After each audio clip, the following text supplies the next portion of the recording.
Hi everyone. Today I am doing a poem that I was going to do for open mic called Why Not? We couldn't have it that Sunday because my pastor was having a speaking engagement, so the whole church had to be there. But I said I was going to go ahead and record it for you guys. I'm not going to do spoken word because, I'm just not going to this time. But I promise I'm going to get back to it. I'm going to be reading it off the screen, so if it looks like I'm not looking at you in the camera, that's why. And again, the poem is called Why Not? The scripture base is Psalms 8 and 9, and the theme for this month was sacrifice. So just keep that in mind when I read it. It's one of the shorter poems, so hope that you enjoy it and that you receive a message from it. All right.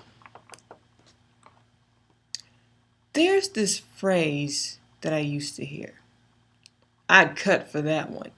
As in, there aren't a whole lot of folk on this here earth that I would do a whole lot for, but if push came to shove and shove came to push, when the rock becomes a hard place and it's down to rock, paper, scissors, but water always wins, that one right there, I would do for. I'd do anything for that one. That's my roll dog, my ace boom coon. They've always gotten there.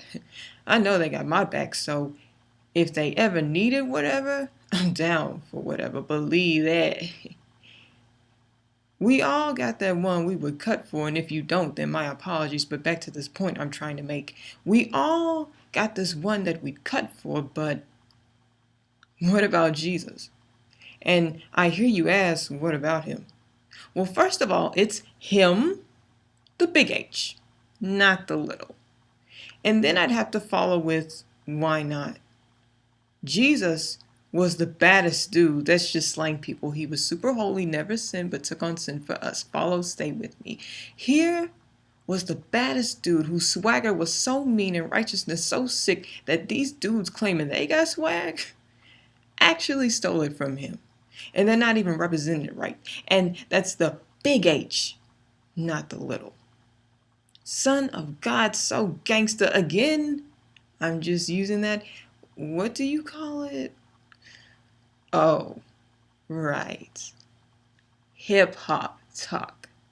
So gangster that he took 2 nails, each hand, a third to his feet. This being after he was beaten beyond recognition. I mean, really, have you read Matthew, Mark, Luke, or John? I mean, really.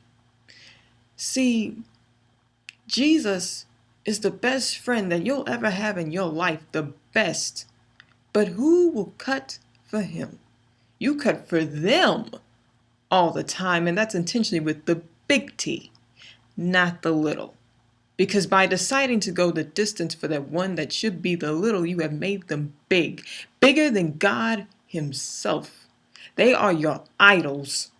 Suddenly, mama, daddy, grandmammy's word has more relevance than the living world, 2 capitals, and friends, TV, man, even that job you hate so much, all takes top priority when God asks you, hey, want to come roll with me?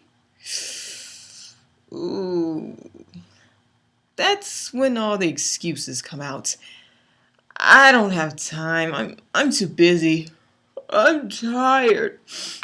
I gotta go do that thing at that place. I'm tired. Oh, I already said that. I gotta take an extra shift. I'm sick. Oh, I don't feel good. I lost track of time. Oh, snaps! I used it again. I gotta go. I just got off work. Just broke up with my boo. My dog died. And when we run out of every single other lame excuse, lame, pathetic excuse, we finally just own up to it. Come real, be totally 100 with God and say, I just don't feel like it. I don't want to do it. Isn't that something? I don't want to do it. I don't want to do it. Well, Jesus didn't want to do it either. When he prayed so hard, it was as if he was sweating blood, cried out to the Father and said, Father, let this cup pass. Then the Spirit moved on him, and he calmed down and said, "But not my will, but your will." He did more than just cut for you. He died for you, made himself a living sacrifice, holy and undefiled for you. And when I asked you, what about Jesus, you didn't even consider him. When I mentioned all those giants, those little t's you made into giants, even David knew he needed to slay Goliath. Goliath was the King Kong of that day and age, and King Kong had nothing on Jesus, and that's with little k's. I'm putting King Kong in its rightful place. Back to the topic, you really need to stop it. You laugh at the very thought of living for Christ, doing for him, making yourself into a living sacrifice, but you'll lay down your life for a Goliath? I tell you, Jesus is my homeboy, but you worship a man who can't solve your problems, can't give you rest, and will be judged and tried with you like the next man, but I'm the joke. Oh, okay.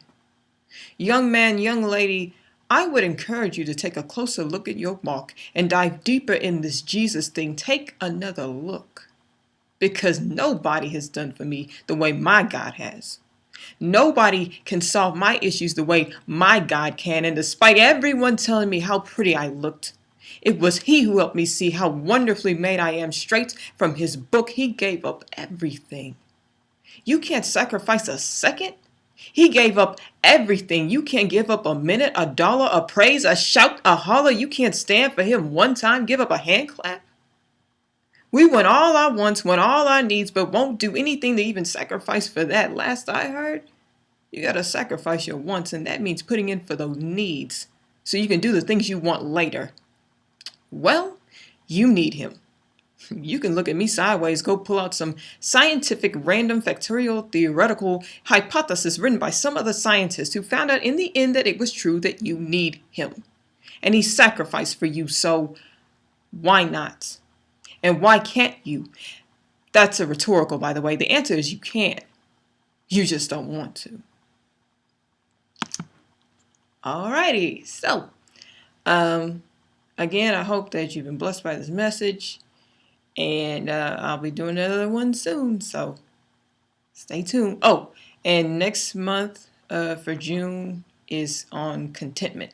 So be on the lookout. All right. Bye, guys.